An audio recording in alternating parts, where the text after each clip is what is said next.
मंगलू और दीपू नाम के दो लालची भाई थे। दोनों तीतलपुर में रहा करते थे। दोनों भाइयों के पास 30 एकड़ जमीन थी। दोनों ने 15-15 एकड़ जमीन अपने नाम की थी। हर साल खेती करते और मुनाफा खूब मजे से खर्च करते। मुनाफे के लिए वो खेत में काम करने वाले दिहाड़ी मजदूरों को भी नहीं बख्शते। खेतों में बुआई का समय आ गया था। मुनाफे के लिए दोनों ने सोचा, दीपू सोचो, जो फसल हमें 4 महीने में मिल रही है, ये हमें 2 महीने में ही मिलने लगे तो कितना मजा आएगा ना। हम साल में 6 बार खेती कर पाएंगे। लेकिन ऐसा होगा कैसे? ऐसी कौन सी तरकीब है जिससे हमारा खेत इतना उपजाऊ हो जाए?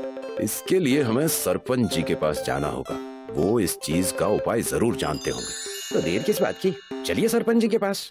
मुनाफा अगर पूरे गांव का होगा तो और अच्छी बात हो जाएगी। दोनों भाई मंगलू और दीपू मुनाफे के चक्कर में सरपंच जी के यहाँ अपनी तरकीब लेकर जाते हैं। सरपंच जी, कहाँ हैं आप? हमें आपसे कुछ जरूरी बात करनी है। अरे मंगलू और दीपू, तुम दोनों आज दोनों भाई यहाँ आ गए। जरूर कोई मुनाफे की बात करने आए होगे। अरे सरपंच जी, आप तो अंतर्यामी हैं। मंगलू भैया के पास बहुत अच्छी सी तरकीब आई है, उसी को सुनाने हम यहाँ आए हैं। मंगलू सरपंच को अपनी तरकीब सुनाता है और कहता है, सरपंच जी सोचिए, अगर हमें फसल 2 महीने में ही मिलने लग जाए तो हम साल में 6 बार खेती कर पाएंगे। हम गेहूं, चावल और दाल की खेती करके बहुत सारे मुनाफे बटोर लेंगे। लेकिन ये कैसे होगा? हमें सूर्य देव को हवन और पूजा करके खुश करना होगा। जितनी रोशनी हमारे खेतों को मिलेगी, उतनी हमारी फसल उपजाऊ होगी। हम उन्हें प्रसन्न करेंगे और हमारी बातें जरूर मानी जाएंगी। मैं हवन का इंतजाम आज से ही कर देता हूँ। कल सुबह से पूजा हम शुरू कर देंगे। दीपू, मंगलू और सरपंच ने मिलकर हवन करना शुरू किया। पूरे 1 दिन तक हवन चला और सूर्य देव प्रसन्न होकर उनके सामने उपस्थित हो गए। तुमने मुझे खुश कर दिया। मांगो जो मांगना है। हे सूर्य देव, हम चाहते हैं कि 2 सूरज उगे, उससे हमारे खेतों की नमी चली जाएगी और हमें ज्यादा रोशनी मिलेगी, जिससे हमारे खेत बहुत उपजाऊ हो जाएंगे और हम धरती वासियों की बहुत सारी परेशानियां ठीक होने लगेंगी। तथास्तु बालक, अब से धरती पर 1 नहीं 2 सूरज उगेंगे। सूर्य देव इतना कहकर वहाँ से चले गए और अगले दिन से 1 नहीं बल्कि 2 सूरज उगने लगे। 2-2 सूरज उगने के कारण पूरे धरती पर खेती उपजाऊ होने लगी। मंगलू और दीपू बहुत खुश हुए। 2-2 सूरज होने की वजह से गांव में लू चलने लगी।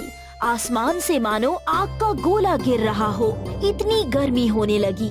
खेतों में फसल कटने का समय आ गया। 2 महीने में ही सारे खेत फसल से बाहर हो गए। इस बार हमें पिछली बार से ज्यादा मुनाफा होगा। ये 2-2 सूरज उगने के कारण होगा। हर बार मेरी तरकीब काम आती है। भैया, लेकिन हमें और लोगों को गर्मी भी बहुत लग रही है। कुएं और तालाब का पानी भी सूखने लगा है। पंछी और जानवरों को पानी ना मिलने की वजह से बहुत तकलीफ भी हो रही है।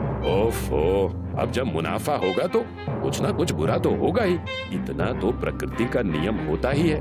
सोचो, अगर 3 सूरज उगे तो हमारी फसल 1 महीने में ही तैयार हो जाएगी और मुनाफा 3 गुना ज्यादा होगा। लेकिन ऐसा कैसे होगा? आप फिर से हवन करके सूर्य देव को बुलाएंगे? ऐसा मत कीजिए, हम पहले से मुसीबत में पड़ रहे हैं और मुसीबत मत बढ़ाइए। तुमसे तो बात करना ही बेकार है। चलो हट जाओ रास्ते से। मंगलू वहाँ से चला जाता है और अकेले ही हवन करना शुरू कर देता है। वो पूरे 3 दिन तक हवन करता है।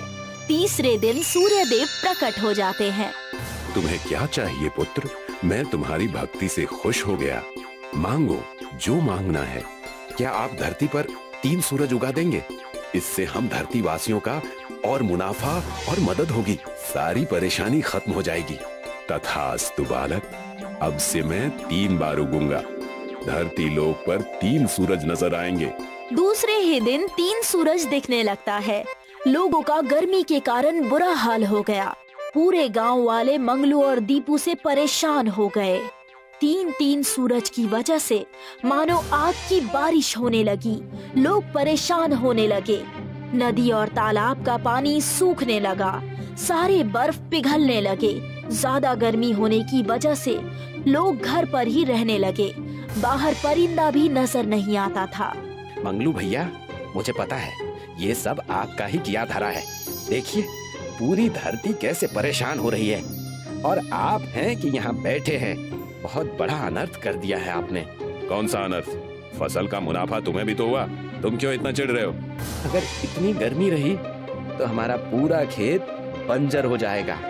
ज्यादा गर्मी के कारण अकाल पड़ जाएगा। इतना कहकर दीपू सरपंच जी के पास चला गया और कहने लगा, सरपंच जी, मंगलू भैया से बहुत बड़ा अनर्थ हुआ है। लोग मर जाएंगे। हमें इसका कुछ उपाय निकालना होगा, वरना पूरी धरती का सर्वनाश हो जाएगा। मंगलू को मैंने पहले ही समझाया था, फिर भी वो नहीं माना।